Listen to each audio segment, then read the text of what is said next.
මිනිස්සු ඇඳුම් අඳින්නේ ලැජ්ජා ස්ථාන වහගන්න ඕන නිසා. ඒකනේ ඇඳුම් ඇඳීමේ ප්‍රධාන පරමාර්ථය.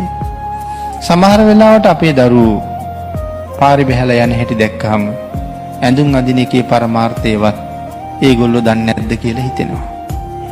නමුත් ඒගොල්ලෝ එහෙම පාරට බහිනවා අම්මා තාත්තා නොදැක්කා නෙවෙයි. නමුත් කියලා වැරද්ද පෙන්නලා අවවාද කරලා නිවැරදි කරන්න කාරුණික වෙලා කාරුණික වුණේ නැහැ.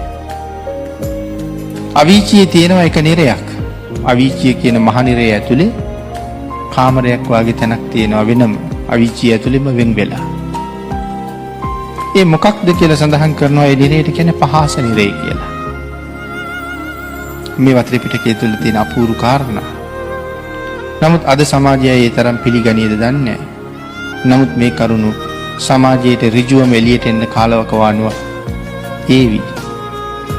අපේ භාග්‍යතුන් වහන්සේගේ කාලේ හිටියා තාලපුට නට ගාමිණී කියලා නළුවෙක්. පුදුම දක්ෂයි.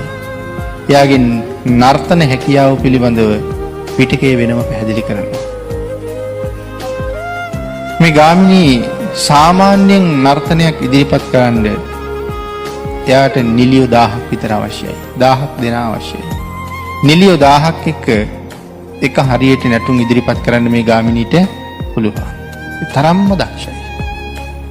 මිනිස්සු අතර පුදුමාකාර ප්‍රසිද්ධියට කීර්තියට ජනාදරයට පත් වෙච්ච කෙනෙක්. එක දවසක් ගාමිණී ආවා බුදුරජාණන් වහන්සේ ගාවට. ගාමිණී ඇවිල්ලා බුදුරජාණන් වහන්සේගෙන් අහනවා ස්වාමීනි මට මේ උතුම් ශාස්ත්‍රය කියලා දුන්න මගේ ආචාර්යවරු බඹලොව ඇති නේද කියලා. බුදුරජාණන් වහන්සේ සඳහන් කළා ගාමිණී මගෙන් අහන්න එපා ඒක. ගාමිණී දෙවනි පාරත් ඇහුවා. ඒගොල්ලෝ බඹලොව ඇති නේද ස්වාමීනි කියලා. මගෙන් අහන්න එපා ගාමිණී කිව්වා. තුන්වෙනි පාරත් ඇහුවා. භාග්‍යතුන් වහන්සේ සඳහන් කළා ගාමිණී මට නිශ්ශබ්ද වෙන්න දෙන්නෙම නැද්ද කියලා ඇහුවා. එහෙනම් අහගන්න කියලා භාග්‍යතුන් වහන්සේ සඳහන් කළා ඒ හැමෝම පහස නිරේ දුක් විඳිනවා කියලා. ගාමිණී අඬන්න පටන් ගත්තා. භාග්‍යතුන් වහන්සේ ඇහුවා ඇයි? ඒගොල්ලෝ නිරේට ගියපු හින්දාද? ගාමිණී කියනවා නෑ. ඒගොල්ලෝ මේ ශාස්ත්‍රයේ මට උගන්වපු හින්දා කියලා. අඬන්නේ. එතකොට ඇයි ඒගොල්ලෝ නිරේට ගියේ? ඒගොල්ලෝ ඒ දේවල් වලින් කලේ කාගේවත් හිත නිමවද කියලා කල්පනා කරන්නකෝ. නැටුමකින්, ගැයුමකින්, වැයුමකින් ගිනිගත් හිත නිමිල නැහැ කාගේවත්.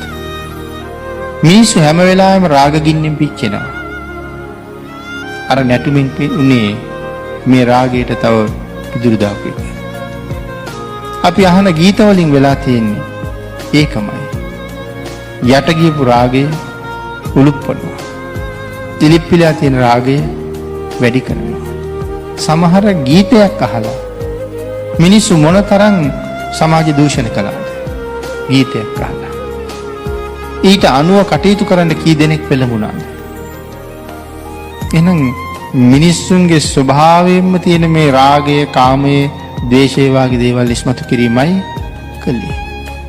භාග්‍යතුන් වහන්සේ දේශනා කළා ගයනවා කියලා කියන්නේ හැඬීමක් කියලා. නටනවා කියලා කියන්නේ උමතු ක්‍රියාවක් කියලා. අපි රූපවාහිනියක හරි නැටුමක් දිහා බලාගෙන ඉන්නකොට ඒකේ යටාවතින් සංගීතයකුත් එන නිසා අපිට ඒක වැඩි දැනෙන්නේ නැහැ. නමුත් සංගීත හඬ වහලා දාලා නටන දිහා විතරක් බලාගෙන හිටියොත් ඒක මහ පිස්සු වැඩක් වගේ පේනවා. අර සංගීත හඬ ඇහෙනකොට ඒක අපිට තරම් දැනෙන්නේ නැහැ. ඒකට මම කියන්න ආවේ අර දරුවන්ට අඳින හැටි කියලා දීලත් නැහැ. ඒගොල්ලෝ එහෙම අඳින්නේ තව කීප දෙනෙකුගේ හරි අවධානය මං කෙරෙහි යොමු කරගන්න. හැබැයි ඒ ඇඳුම දිහා බලලත් තවත් කෙනෙකුගේ රාගේ කාමයේ ඇවිස්සෙන්න බැරි කමක් නැහැ. එහෙනම් ඒ අයගේ හිත දූෂණය කරපු නිසා මේ අයට ඒ තුලින් අකුසල් වෙන්නේ නැහැ කියලා කියන්නේ කොහොමවත් බෑ. අම්මට තාත්තට හරියට හික්මවන්න පුළුවන්කම තිබුණා නම් ඒගොල්ලෝ අතින් රැස් වෙන අකුසල් කොච්චර නැති කරගන්න පුළුවන්ද?